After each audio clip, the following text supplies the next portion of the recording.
Envie de planer, te déconnecter de la réalité, toucher les étoiles, se sentir Thomas Pesquet à bord d'une fusée propulsée au propergol.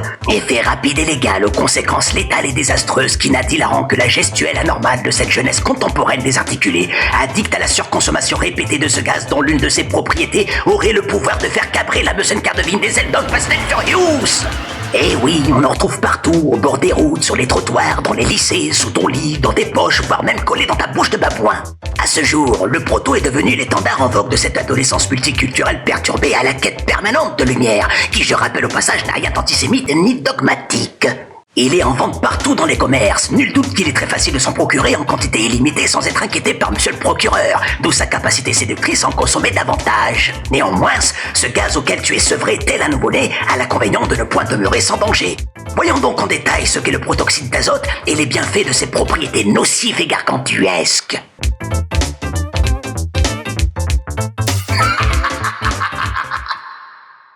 Bien. Y a-t-il une personne parmi vous qui pourrait peut-être m'expliquer ce qu'est le protoxyde d'azote? Emmanuel? Non? Et toi, Vladimir? Non plus? Ouais, à part monter les ours, ça vole pas haut.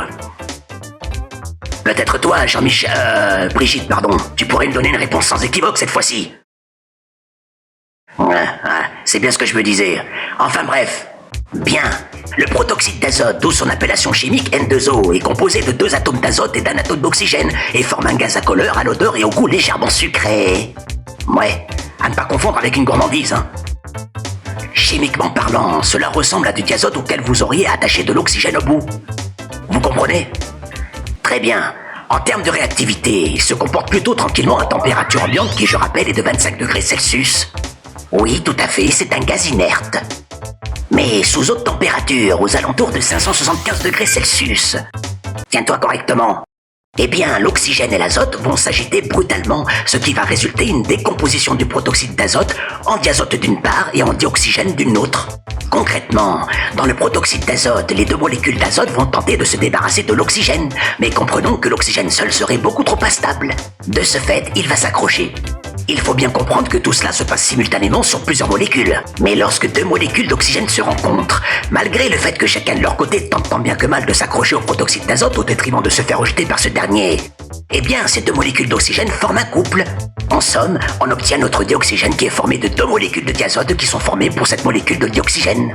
Effectivement, petit avorton, cette réaction suscite un intérêt justement pour les courses de voitures afin d'améliorer le remplissage des cylindres du moteur à combustion grâce à la production de dioxygène et de chaleur. Bon, je pense que personne n'a compris, on va passer à la suite. Et maintenant, nous allons voir dans quel cas d'utilisation pourrait-on rencontrer le protoxyde d'azote. Aussi utilisé pour les siphons à chantilly, eh bien ce gaz peu coûteux s'achète au supermarché.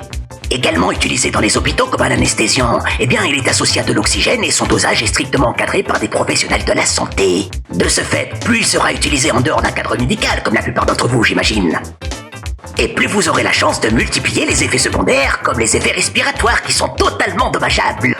Mais arrête, ne force pas. Encore mieux, des effets irréversibles sur le cœur pouvant entraîner un arrêt cardiaque. Eh oui, sans oublier les effets neurologiques néfastes avec des troubles de coordination motrice, des troubles sensoriels, finissant généralement par une démarche de canard boiteux. Techniquement parlant, le protoxyde d'azote vient oxyder la vitamine B12 dans ton corps, qui elle-même intervient dans le processus de fabrication et du maintien de l'améline. Pour ta gouverne, cette membrane graisseuse est une gaine permettant de te faire passer l'afflux nerveux, totalement indispensable pour la marche, la sensibilité ainsi que l'équilibre.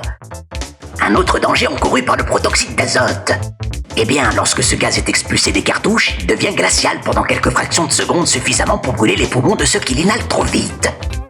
En somme, une baisse de température liée à la baisse de pression de ces cartouches. Concernant les symptômes, eh bien, tu peux les détecter par une sensation de fourmis ou de picotement dans les pieds. Également une sensation de faiblesse ou de lourdeur dans les jambes.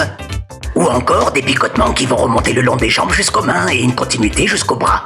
Et pour finir avec des maladresses, des troubles du désir sexuel et de l'érection. Et rigole pas, hein. Donc, en conclusion, quitte à sauver à risque et péril tes désirs primaires d'instinct animal par l'état d'ébriété pour seulement qu'un court instant, ou du moins si tu traduis la définition du bien-être jusqu'à en perdre toute motricité, à ce moment-là, je ne vois pas d'autre alternative pour toi que de raisonnablement consulter un psychologue. Ou alors, comme il m'arrive assez souvent de faire, rémunérer une dame de joie afin d'évacuer cette testostérone néfaste à ton faciès d'adolescent acnéique, mise en avant sur ta photo de profil de tes réseaux sociaux préférés, imagée dermatologiquement tel un nid de pu. Bref, Pour conclure, je pourrais développer davantage, mais cela n'est pas mon but. Eh oui. Ben, principalement, l'objet de cette capsule a pour but de sensibiliser la plupart des petits merdeux inconscients des conséquences dramatiques que le proto peut occasionner. Non, je n'ai pas le temps pour les questions. Mais vous me laissez pas le temps. Ben, dans ce cas-là, t'as qu'à me faire part de tes remarques dans la section des commentaires, ok? Mais c'est juste une question. Et au passage, veux-tu bien cesser de me couper la parole, s'il te plaît? Merci. Alors, comme d'habitude, si t'as kiffé, pouce bleu, et n'hésite pas à lâcher des commentaires, ok? Ou alors, tu trouves ça nul à chier, j'en ai rien à secouer. Cher ami, cher ennemi, cher amant, à très vite.